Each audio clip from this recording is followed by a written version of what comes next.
Yanıp dursun malayım sen ovada. Yakım şöhler ne bezil yer ne galya. Yadıma sal yarsın boğsu dünyayı. Sana bak ya görüşlerim din çalya. Bardıra şeylere demin gelmedin. Barmalım ey neme kursan yarim.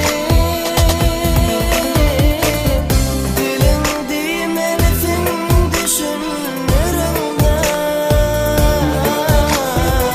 Gülüme gerek mi bu sorğalayım. Dinle gülerim din zalya. Sen şöhlene bakamda. Gülerim senle din zalya.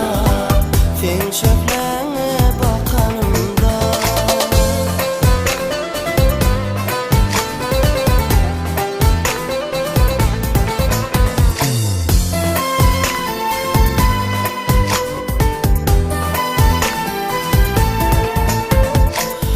Gözümü diyar senin asu doluma. Yok minne bu meydan bu geniş görün. Allarıp alçarap barışım minden o.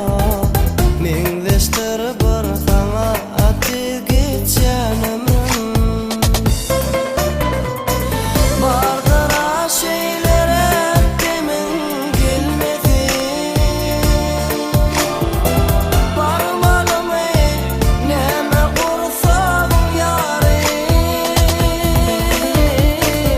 Dilin dimelisin düşünürümde.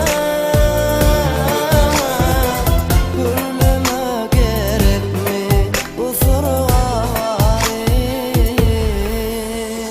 Dinle gülerim din zalya. Sen şöhler